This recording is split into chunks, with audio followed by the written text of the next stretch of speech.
近發現咗個 iPhone 冷知識。首先，你哋打開你哋嘅電話鬧鐘，然之後新增鬧鐘，左邊上午、下午係正常噶嘛。但係小時同分鐘呢，只要你一路碌落去，一路碌落去，千祈唔好問咩事，總之就碌落去，碌落去，咁你就會慢慢咁發現，咦？點解39會停咗嘅？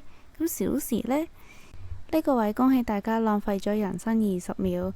證明 iPhone 嘅工程師喺下午4點39分就唔得啦。